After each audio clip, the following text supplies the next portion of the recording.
Hey everyone, welcome to another video in the Algorithm and Data Structures series.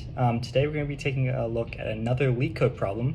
This one's a medium, and it's called Meeting Rooms 2.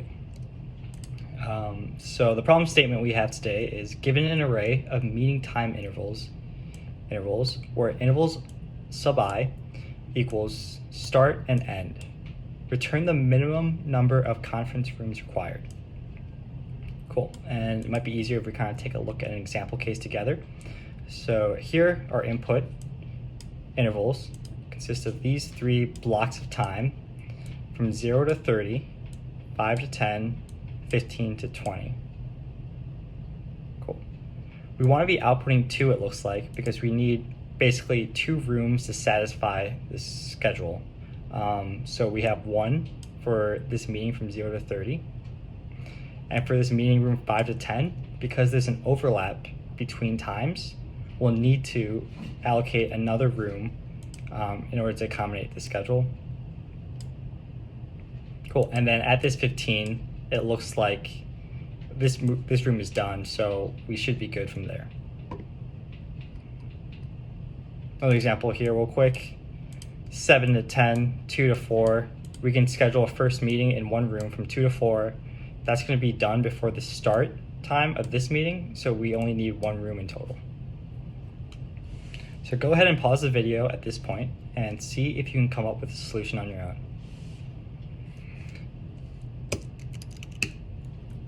I'm going to pull up whiteboard, good old trusty whiteboard, to kind of better visualize this question.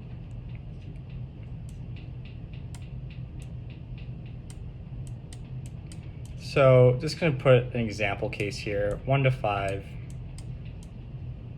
2 to 3. Obviously, in this case, we need 2 rooms to kind of accommodate both meetings because they overlap. And really, when I first kind of tackle any kind of coding question like this, I like to imagine how I would go about it just in my head. Like, how would I personally solve this question if I didn't have a computer, right? And really visualizing this, it seems very similar to almost like scheduling a meeting on Google Calendar.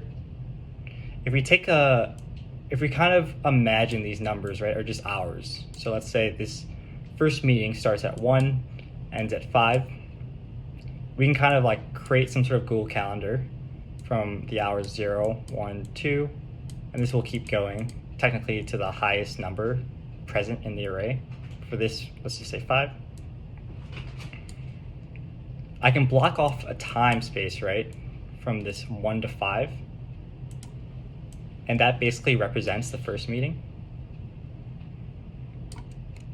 And then when I get to this meeting, I can see if I try to block out a time 2 to 3, it actually overlaps with the current meeting time. So I'll basically need 2 rooms at this point, and we can continue this logic with another room, let's say 1 to 4, which would be kind of represented like this. And we can see like the max intersection is 3 meetings, which means we'll need 3 rooms. And I think we can really take this logic and design our own kind of algorithm to solve this question. So we would kind of iterate or create some sort of hash map, right, where the key is the hour or whatever unit of time we decide to use. And the value is actually going to be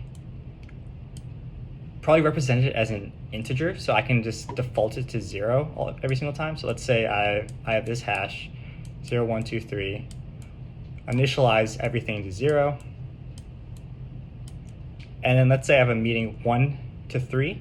I can basically increment all of those keys by 1, and if I have any kind of overlap, like, right, if I have another meeting that comes in that's 2 to 3, I would just increment this and end up getting 1, 2, 2, and then my answer will just basically be the largest key, or sorry, the largest value present in this hash map or dictionary, I guess in Python's case.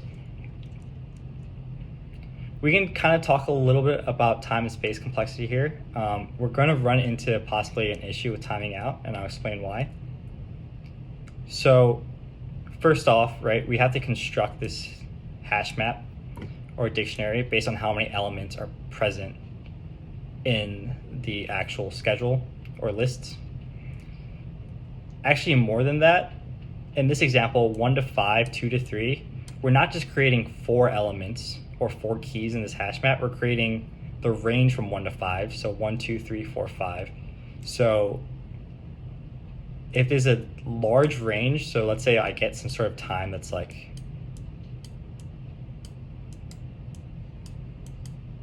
1550 to something like 10 to the 4th, and I haven't had a chance to check at the constraints, but that's very possible that we get something like this.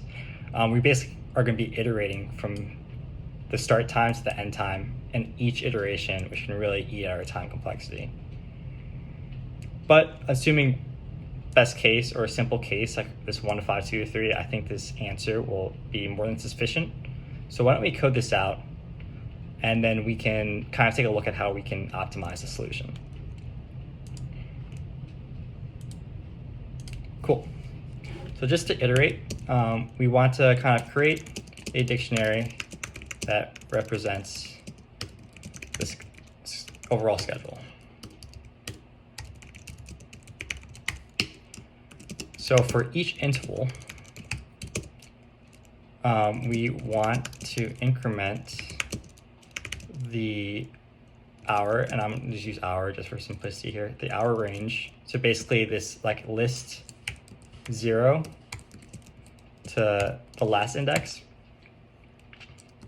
by 1. So for 1, 3 or 0, 30, we'll be basically creating a hash map with 0 to 30 as the keys and 0 as the value. Cool. After that, we can kind of look at each interval again.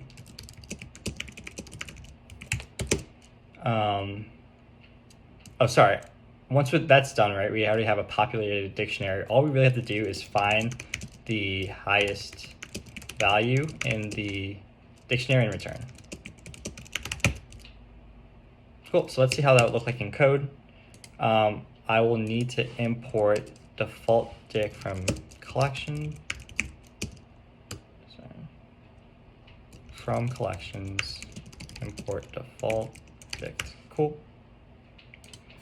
And so basically our schedule map or hash will be equal to default dict, and then we'll pass an int here, so it will initialize everything to 0. Cool. And now let's iterate. So basically this step right here, let's iterate through all our intervals. And we want to basically go through the range and increment our map. So we'll say for hour in range, and our range will be starting from interval start time all the way up to interval end time.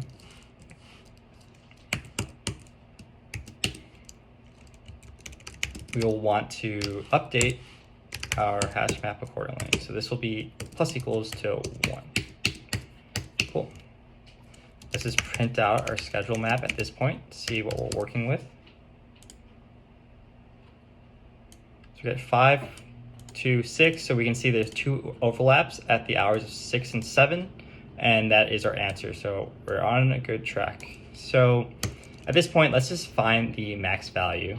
I can do that by saying max hour. I'll use a max method. Pass in schedule map, and our key will actually be schedule map dot get, I believe.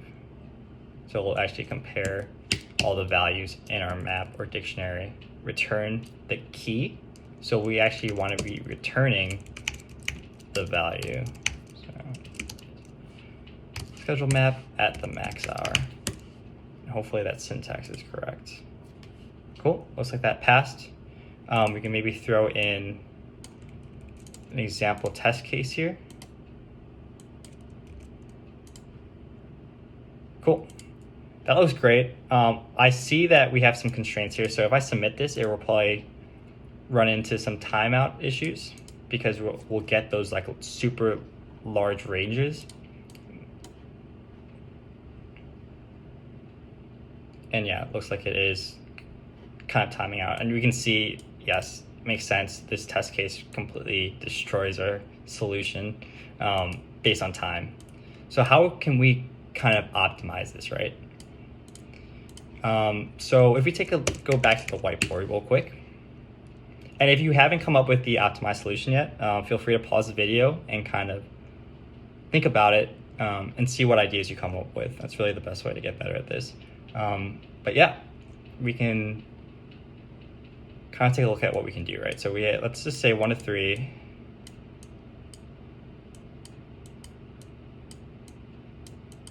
Two to 5, 5 to 7. So a hint I like to use, or like some sort of like indication that you can use for a lot of these problems, is if they're asking you for a min or a max at any point. So for example, at this point, right, we really care about how late, or basically what the end time is, and we want to compare that to the start time. And that will basically tell us the number of intersections or extra rooms we need. So whenever you need to find like the minimum value, right, at any given point, a min heap is usually a good way to go. So obviously a min heap is just basically a form of tree in which our root node is going to be always the smallest element in the collection or list. So if I have 1 right here, or sorry, I'm going to want to, let's say I append the end time as the root node. So obviously the smallest element we have in the list right now. If I take a look at this 2,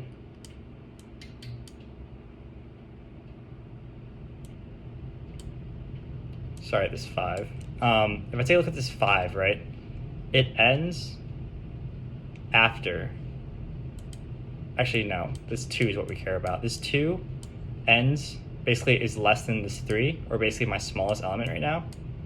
And when that happens, I know that a new meeting is starting before my last meeting had a chance to end. So that's when we want to kind of create a new room for them. So what we can do is actually append 2 to our min heap, because it is now the smallest element. And of course, that operation takes logarithmic time. So this will end up looking something like 2, 3. Cool. And now in this instance where we have this 5, and sorry, once we compare, we actually don't care about this 2, right? We always care about the end time. We're comparing the previous end time with the start time, but we only want to append the end time to our heap. So this would actually be a 5.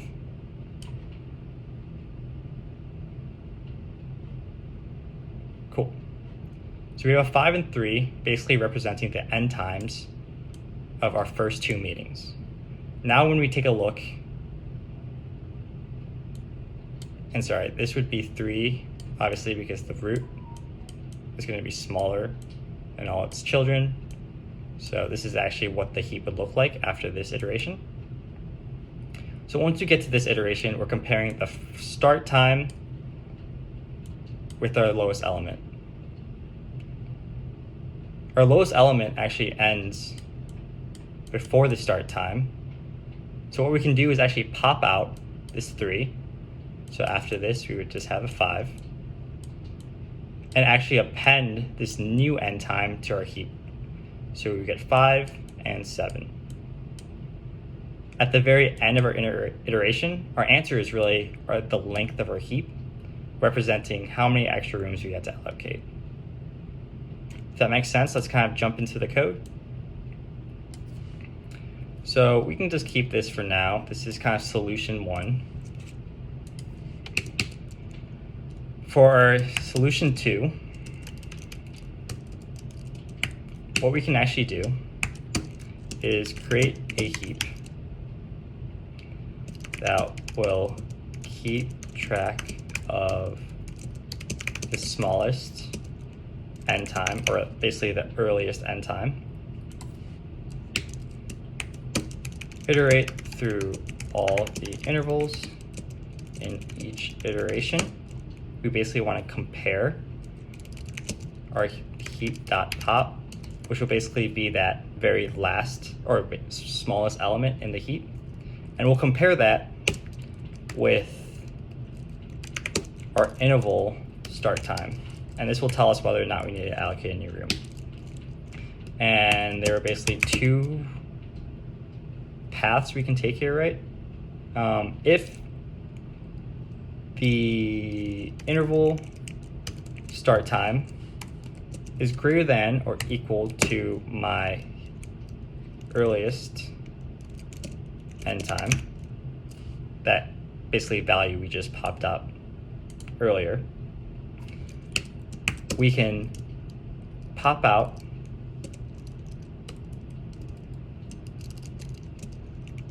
this time and basically append interval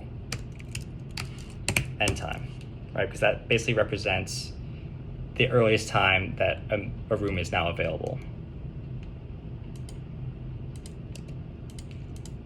And real quick, we'll want to just check the last element or the first element here instead of actually popping it, because if we pop it out at this step, we're basically popping twice when we only want to pop once. But cool. So then obviously the other path we can take is if interval is actually less than my earliest end time. If it's less than my early end time, I know that I need to actually allocate a new room. So I can just push in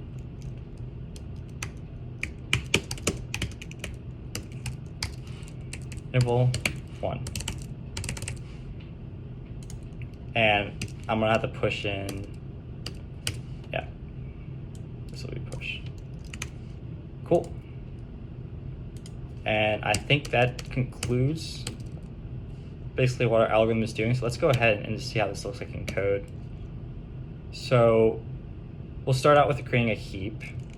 And I might have to import heap, but let's see what they say. So we'll say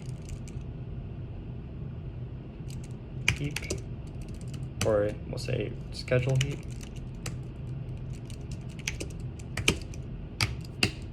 Use array, and then basically just only use heap, built-in heap methods on it to replicate the functionality of a heap. And we'll iterate through all the intervals. So for interval and intervals, let's compare heap 0. Actually, one step I did forget. Let's just assume, we've been assuming, if I go back to the whiteboard, we've been assuming in this case that the elements are kind of sorted by earliest start date, which I don't know is guaranteed. So there might be one extra n log n step in which we have to sort through the array in ascending order based on start date. So let's just sort. So we'll say intervals, let's sort. And basically what we want to do here, right, is just sort based on my first start time. Cool. So now that that's sorted, we can assume that my first end date or end time can be just pushed into the array. So I can say heap q dot push, heap push, sorry.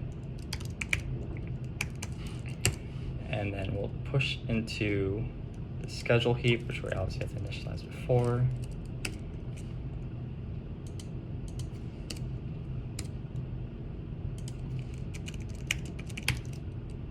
And we'll push in our intervals, first interval, end time. So now we only have to iterate through all the intervals starting from 1. And basically this is where we do the compare. So let's just say earliest end time, right? Just name our variables. Earliest end time is going to be equal to our schedule heap first element. If my earliest end time is less than my interval. Oh, sorry. If my is less than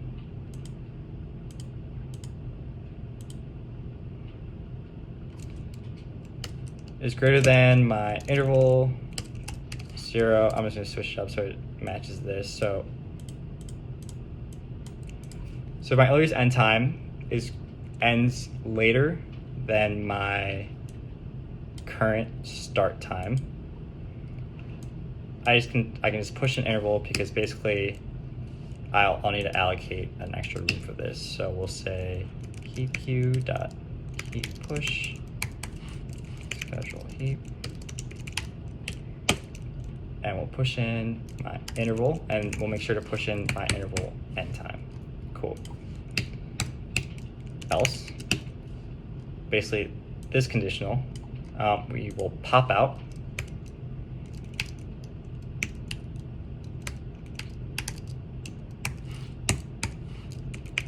my earliest schedule and basically replace that with my next earliest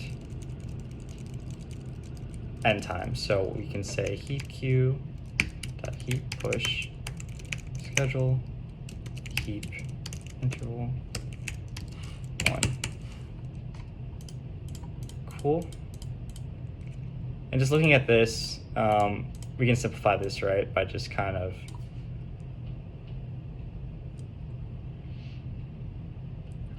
so we can say if earliest end time less than or equal to interval, that's when we want to execute this.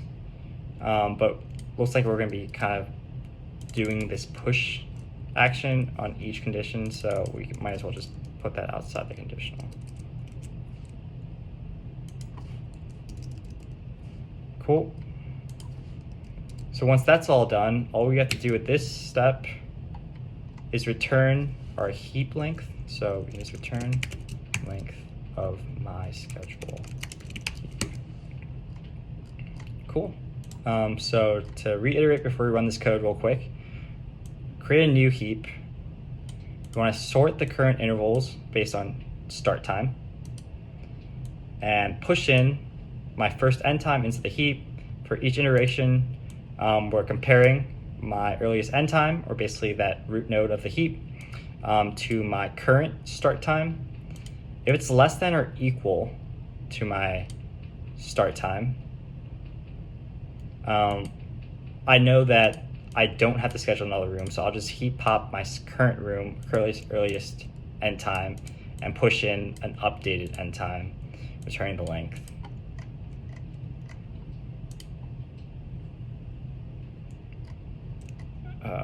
This syntax is wrong. Let's see.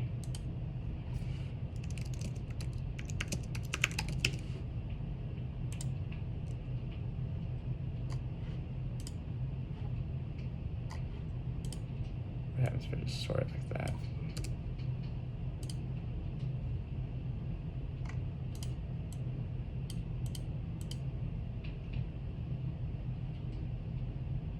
Earliest end time is equal to schedule heap earliest end time. Cool, looks like that was accepted. Let's try submitting it and see if we get past that. And there you go, faster than 99.12% of Python submissions. Cool, thanks for watching. And if this was helpful for you in any single way, it'd be great if you liked and subscribed. It really helps out the channel, and stay tuned for more videos.